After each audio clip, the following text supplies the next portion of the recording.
Two payment systems process the exact same transaction. One replies almost instantly. The other takes several seconds to finish the same job. And it's running on the newer, more expensive servers. Nobody left a loop unoptimized. No junior engineer forgot an index. Every person who touched that slower system made a deliberate, defensible decision in a design review with a whiteboard and a business case behind it. These are systems that look, on paper, like somebody dropped the ball. Until you sit in the room where that call got made on purpose. Companies with unmatched budgets and the best engineers on the planet still ship things that are, by some measure, worse than they could be, on purpose.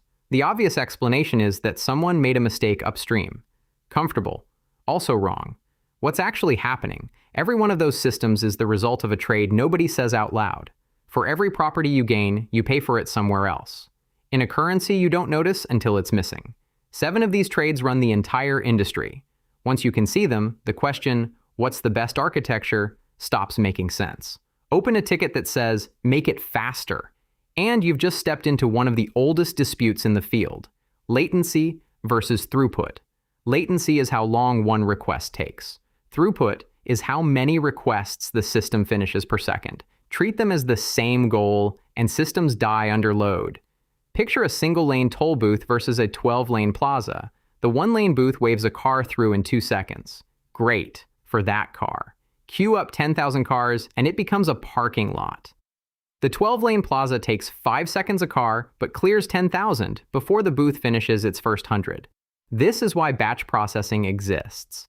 A nightly job recomputing recommendations for 40 million users has terrible latency, hours for an answer, but enormous throughput, since it never pays the overhead of starting and stopping for each person.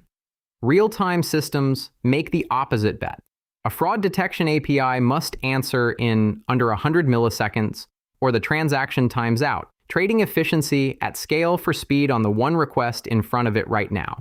There's no version of this system that's fast for one user and cheap for a million. You're always choosing which one the architecture protects, and everyone downstream inherits that choice.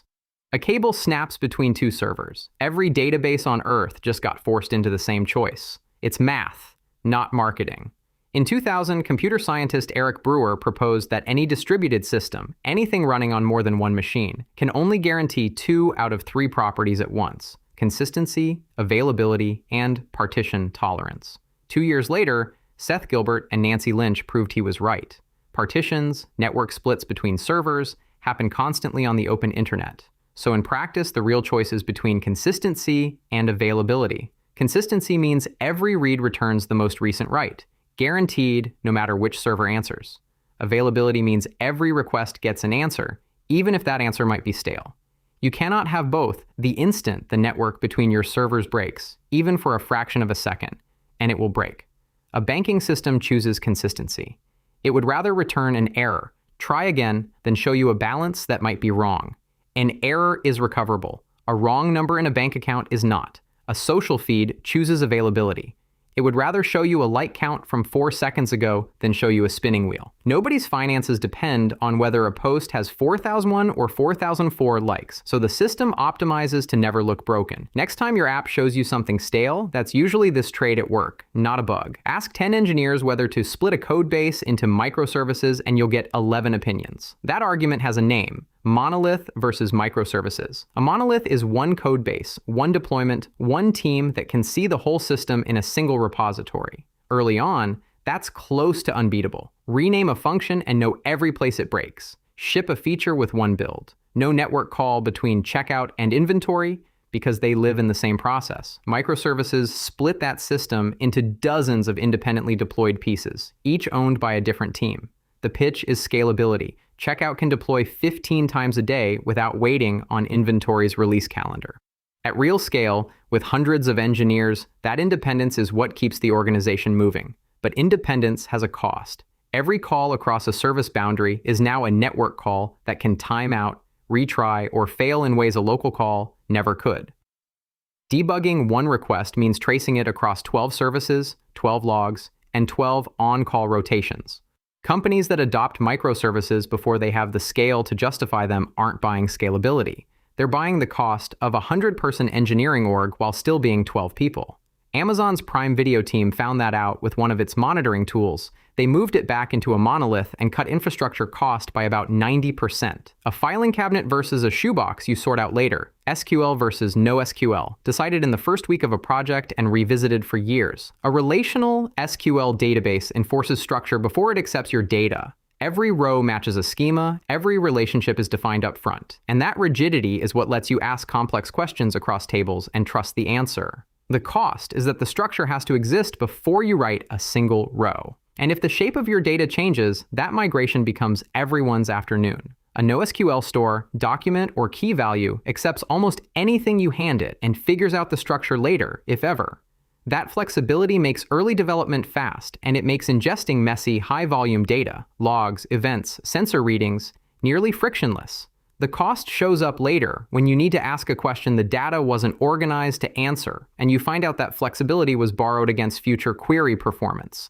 Neither is more modern. SQL is optimized to answer complex questions later. NoSQL is optimized to accept data fast today. Picking wrong doesn't fail today. It fails 18 months from now, quietly. If breakdowns like this are useful to you, you can support the channel on Patreon or by becoming a member. A customer checks out, sees in stock, then gets an email an hour later saying it wasn't. That's cache versus freshness. Invisible until it embarrasses you in front of someone. A cache is a copy of data kept close and fast, so the system doesn't have to recompute or refetch it on every request. It's the single biggest lever for making a slow system feel instant, and it works by lying to you on purpose for a little while.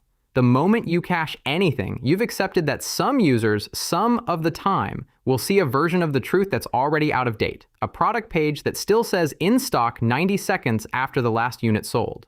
A dashboard number that's accurate as of 2 minutes ago, not right now. Push freshness to its limit. Recompute everything on every request. And the system gets slow and expensive under any real load. Push caching to its limit, and you get fast, cheap, and occasionally confidently wrong. Every cache invalidation horror story engineers tell each other is really the same story. Nobody agreed in advance how wrong the system was allowed to be. 3 years from now, someone will either enjoy opening this codebase or dread it. And the split usually comes down to one decision: abstraction versus coupling. Abstraction means building an interface that hides the messy details behind a clean general shape. One function that can talk to any payment provider, not 5 copy-pasted blocks for 5 providers. Done well, it means changing an entire subsystem without touching the code that calls it. But every abstraction is also a bet that you correctly predicted the future shape of the problem. Guess wrong, and you get an interface twisted, flagged, and special cased until it barely resembles the clean thing it started as. Abstraction that costs more to work around than the duplication it was meant to prevent. Tight coupling, code that reaches directly into another module's internals, is the opposite bet. It's fast to write and easy to trace, right up until you need to change one piece without breaking 11 others that depended on its exact shape, without anyone noticing. There's no abstraction-free codebase and no coupling-free one. Only a decision about which kind of pain you're choosing to carry. No trade-off gets moralized more and understood less than technical debt versus time to market. Ship today with a patched-together solution, and you get real user feedback, real revenue, and proof the idea was worth building, while invisibly borrowing against future engineering time to pay for it.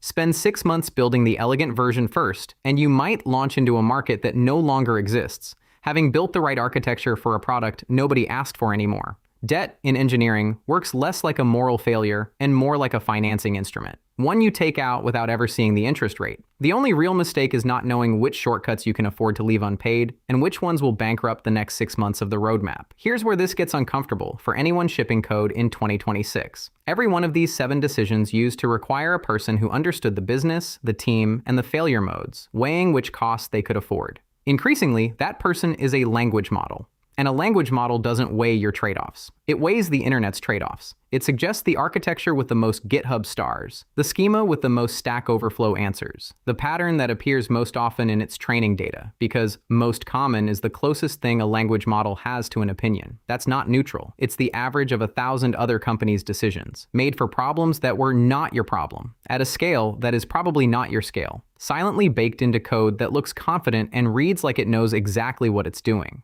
Understanding these 7 trades is what actually separates a programmer from an architect. A programmer asks which option is best. An architect asks which pain the business can survive. but knowing the 7 common trades only gets you to average. There's a smaller set of decisions, the ones that go directly against the statistically safe choice, against whatever a model trained on everyone else's codebase would recommend, that are precisely what separates architecture with taste from architecture with consensus. There are 4 of those decisions. They're specific, they're contrarian, one of them means shipping the objectively slower system on purpose. And no AI will ever suggest them to you, because they only make sense once you understand exactly why the obvious answer is wrong for your system. If you don't want to keep shipping the industry's average, that's the video to watch next. 4 architectural decisions an AI will never suggest.